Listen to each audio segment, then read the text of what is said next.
ako at isang order.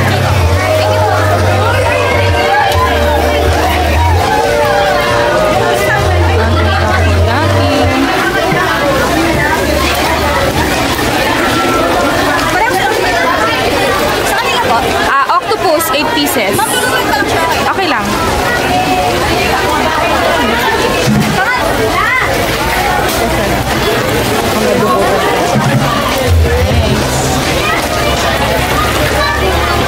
Takoyaki. Ito lang parang feeling ko kayang kainin.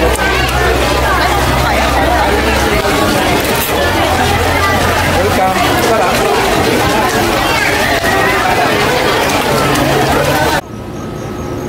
Takoyaki. Tayo. Wala bang ano dyan? May langgam-langgam dyan. Ay! Ito ang ating upuan.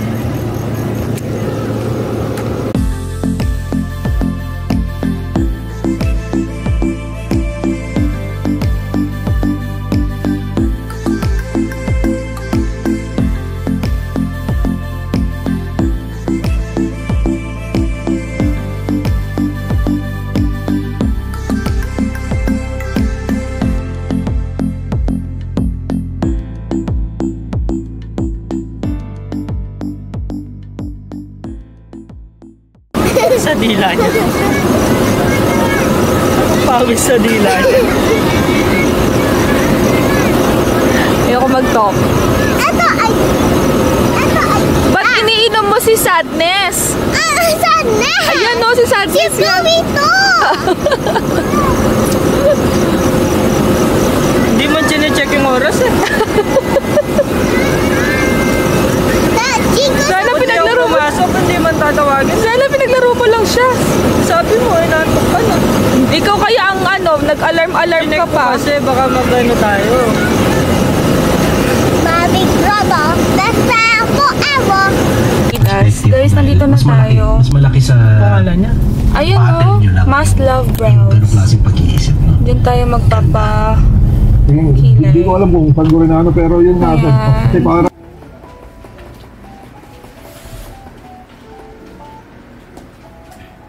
I love my family. Thank you. You're welcome. Oo. Oo. Okay lang. Ito, i-maintain ko na lang. Hindi ka naman nagko-color ng hair, ma'am. Nagko-color. Ano palagay Lalayo mo? lang siya I-ombre kasi, ko na ma'am. lang ba? Kasi pag ombre, walang stroke, no? Wala po. Pero meron naman may natural din sa ano, ma'am, dito. O, di Lighter sige, yan. mag-ombre na lang ako, ma'am. Ombre na lang, ma'am. Kasi brown ako eh. Mm-mm. Parang mas bagay ko yung brown. Yung sa'yo, ano? Ombre to, ma'am. Ombre. Ombre ka, ma'am, dark kasi yung ano, ma'am, eh, yung dating, yung hybrid. Oo. Saka kung nagpe-pencil ka naman, ma'am, yun, ombre yun. Yung Ayoko parang na nga. makeup look. Yun na nga yung ayoko. Yung mga pencil. Pero, ma'am, yun yung parang ganun yung, katulad ng sabi ito, ma'am. Oo, mas trendy yun. Ano, ma'am, sige pag-isipan hanggang mamaya, ma'am. Pero hindi kasi mag-brown yung hybrid, ma'am, no? Pero yung ano, Yung ombre na mag-brown. Asan ang phone ko? Nasa car? Hindi, kunin ko dad.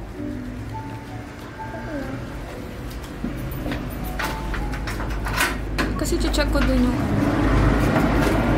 Dahil nilagyan na nila ako ng anesthesia. Kinaso.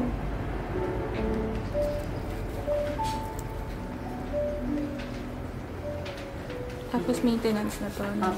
Every ano. Every year po, ma'am. Pero months, bawal yung 6 months na nun. Pwede naman. Kung halimbawa na, ayoko na yung color, Pwede naman, ma'am. pwede naman. Okay. Every 6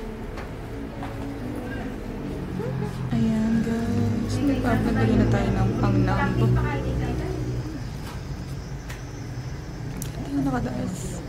Pinili kong color ay ombre. Ay hindi. Pinili kong procedure yung ombre. Kasi mas okay daw yun. Kasi brown daw yung eyes ko. Let's see later.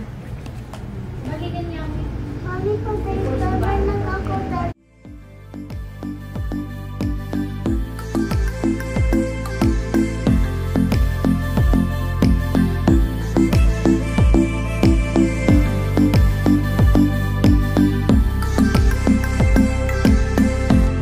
Sa sakit, no? Mas masakit siguro magpa-filler kaysa dyan. Ayan na. Nakataas yung kilay ko. Ang ganda.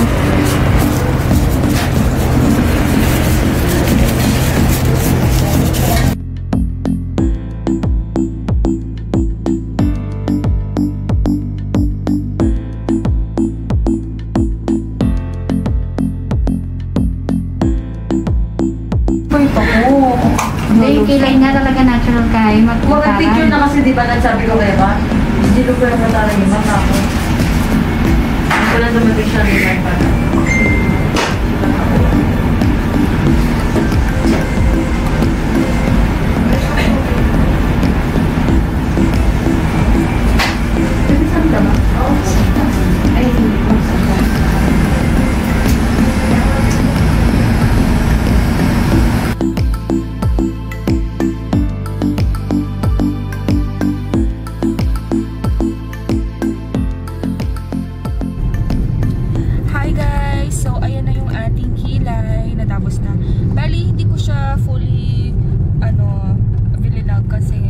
bawal daw na sobrang sa loob yung mga kaganapan. Paano lang, pakonti-konti lang. But anyway, ito na yung kilay natin.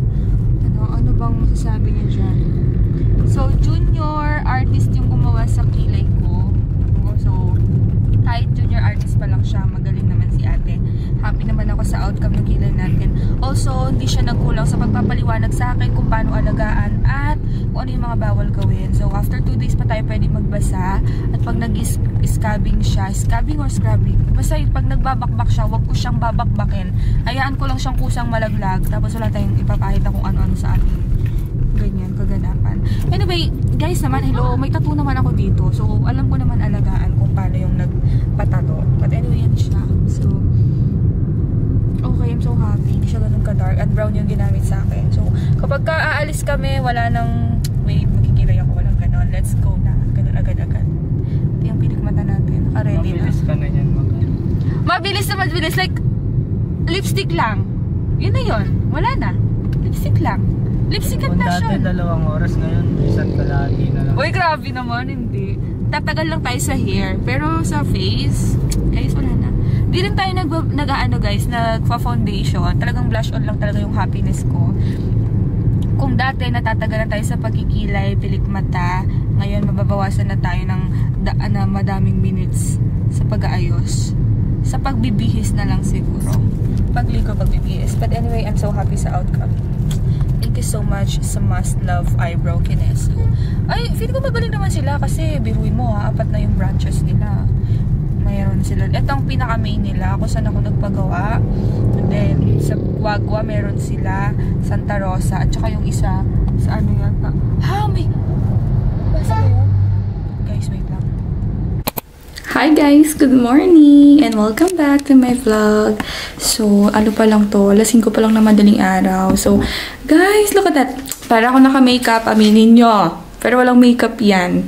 Ayan. So, ano kasi tayo, nakapilik mata tayo, tsaka naka-kilay. So, this is the first day. Unang araw nang natapos ako makilayan. So, kahapon tayo nagpakilay, Friday. And yung nabili kong shade, share ko lang sa inyo, ay ombre. Originally, yung gusto ko talaga ay hybrid. Kasi gusto ko yung may mga stroke, yung parang may mga fake hair. Pero, in-explain sa akin, yun ang kagandahan dun sa Must Love Eyebrows. Kasi in-explain talaga nila yung mga magiging outcome. Natanggalan ako ng rubber dito sa kabilang hipin. Oh my God, out of topic. But anyway, yun na nga. Sabi nila sa akin, yung microblading daw is dark yon. Dark daw yon. Katagalan mag-fade siya, mag-grade. Hindi naman super gray na gray, pero yun siya mag-gray siya. Tapos wala daw brown na microblading. Lagi siyang black. Pwede daw to dahil nga bagay daw sa akin yung brown lang na kilay kasi brown daw yung mata ko eh. Tapos, sabi nila sa akin, in case na gusto ko magpakulay, at least hindi dark na dark yung kilay natin. So, tapos napansin ko yun dun sa isa nilang, staff na naka microblading. So, ang napansin ko sa microblading, nakita ko siya in actual. Kasi hindi pa ako nakakita ng microblading in actually. So, kagandahan isa sa kanila naka-microblading at saka naka-ombre yung iba. So, makikita mo talaga yung difference kung ano yung outcome ng microblading ng ombre, yung kapag matagal na. Kasi yung mga nakikita natin online, mga bagong gawa yon. So, pag fresh na fresh talaga, super defined talaga yung line. Pero malalaman mo kasi yan kapag yung ilang weeks na, ilang months na. So, nakita ko yung microblading, yes, maganda siya. Pero ang hindi ko lang nagustuhan is lumalabo yung mga stroke niya.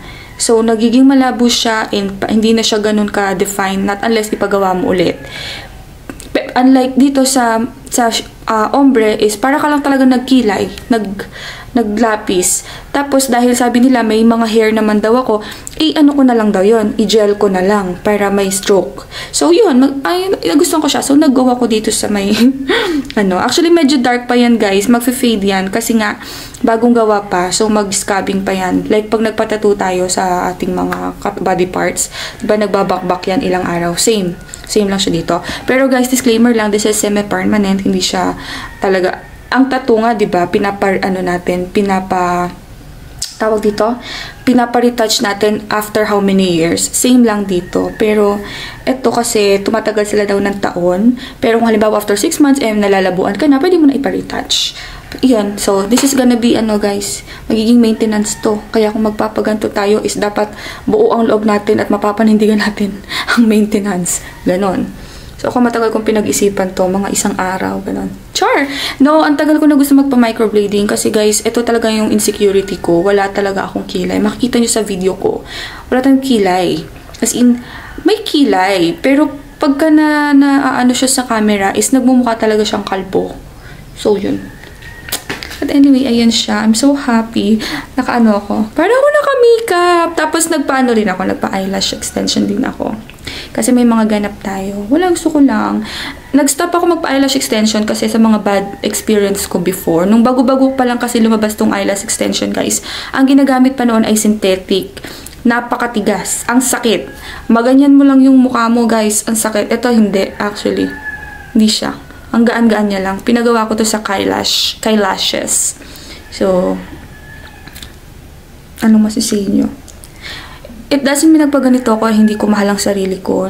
Actually, mahal ko yung sarili ko, kaya ini-improve ko pa siya lalo. And this is self-love, guys. Ayan. Okay na ako dyan. Ang haba ng explanation natin. But anyway, kung nakaabot ka hanggang dito sa vlog ko, thank you so much for watching. Subscribe ka na din. And see you on my next vlog. Bye!